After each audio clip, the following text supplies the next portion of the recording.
Denied. Kay flight risk because his wife is still in the US.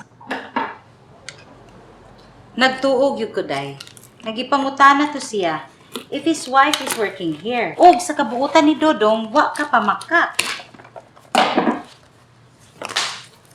Di oy. Papa siya nag-overstay siyang visa.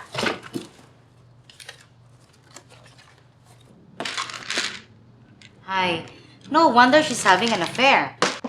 Kung ako, duha ragi pangutana.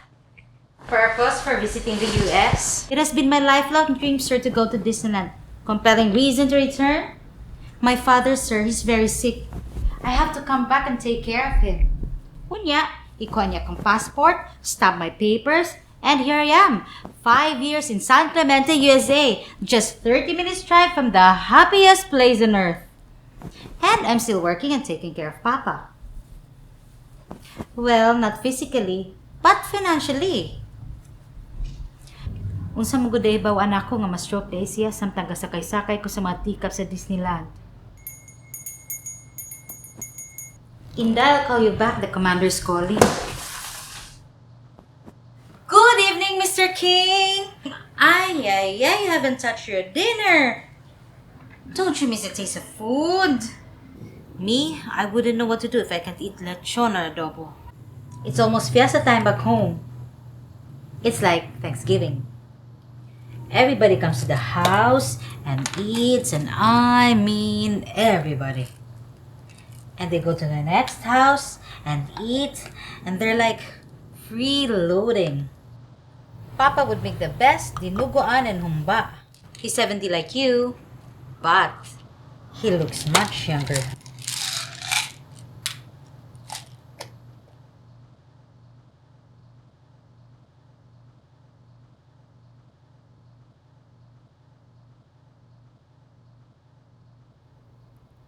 How come white people look so old?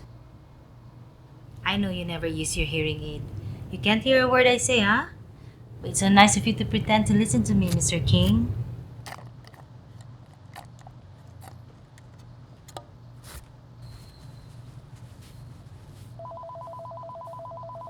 Excuse, ha?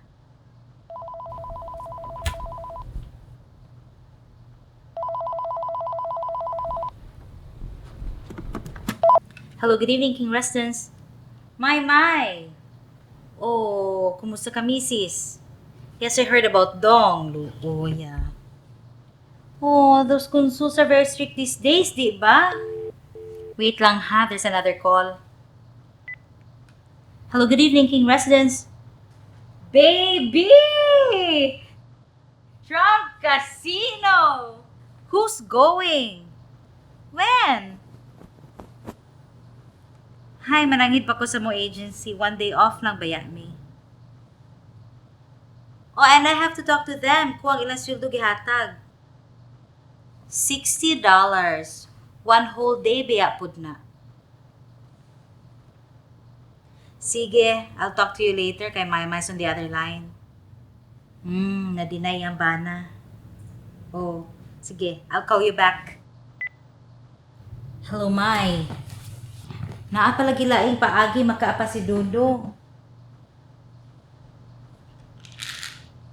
Mag-nursing ka siya. Excuse ha?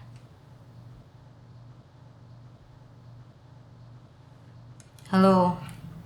Ay, Pinas. Patawagon lagi ko. Unsa pa, ting pista na baya? Kada tuig, duha ka lechon. Karon, tulo na tingali. Sus, usa ka simanang tinarbaho alang sa mga kababuyan. Ay, pagkaapurado pud ani nila, uy. Di ba ako ATM? Nakapadan ako, uy, ug bali duha ka simanang sweldo. Bagura man gud nakagawa si Papa sa ospital. Oh, na-stroke na pod. Kinahanglan kuno siya og kwarta. Unya di ay ito, gipaayo sa ato. Hay, sakto ba gud na? Kung saan pagkaayo ko, unahon na nga to. Yes, Mr. King, I'll be right there. Hello, time to put Junior to bed. Okay, Mr. King, it's time to put on your pajamas. Now lift your arms up. Would have been nice if you could dress up and go outside, although San Clemente is nothing like Bohol. Papa would take us to the beach every weekend. One time, when I was in grade 4, I stepped on a sea urchin. Ay, kasakit! Then he scolded me and said, "Now, pee on your foot." Ew. But it worked.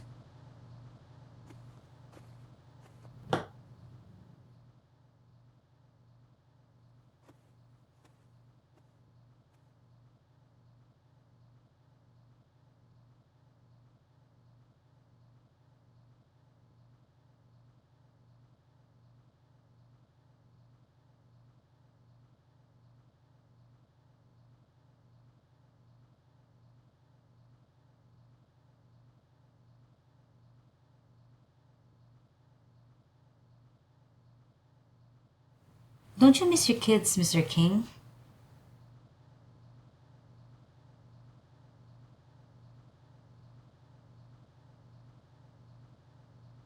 How come they never visit you?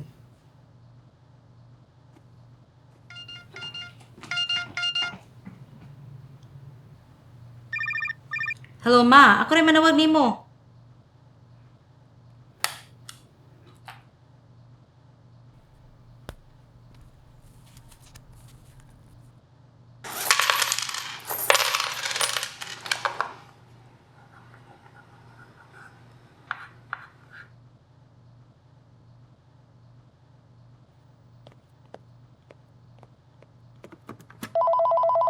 Hello, Ma. Ako lagi manawag. Day.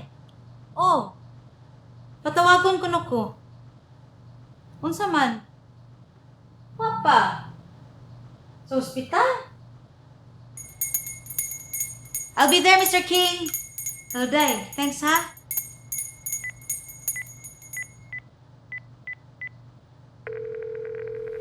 Yes, Mr. King, what is it?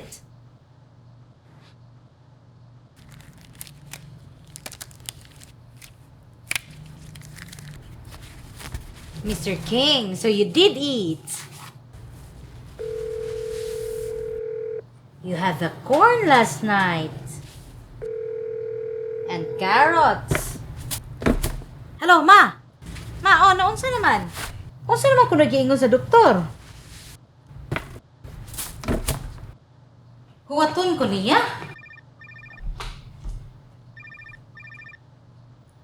May later.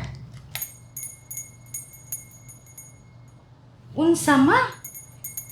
Kay babaya kang di ko kauli bisag ano sa gusto. Naina ko ka, Ma. Ako din nagbayad sa Tampal Hospital ni Papa. Ang tuition dahil si mo mga apo, Ma. Kinsa ba nagabayad, anak? Ito na sila tanan, Ma. Ma, di lagi ko kauli. Di lagi ko kauli. Kay umuli ko, din ako makabalik dire. Asa man taon ko mo trabaho? All cleaned up, Mr. King? Anything else? Unya, Ma. Kinsa man niya may mabayad na sa pagpalubog.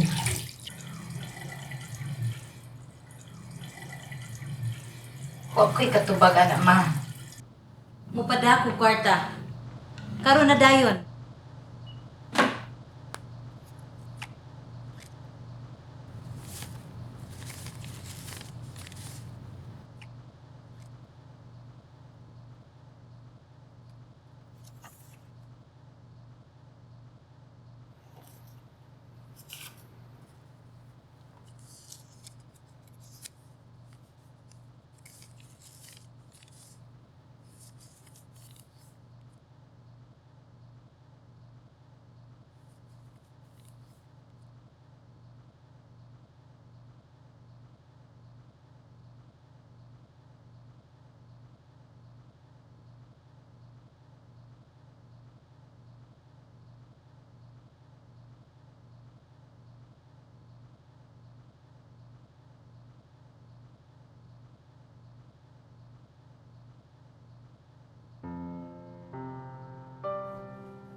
dreams, Mr. King.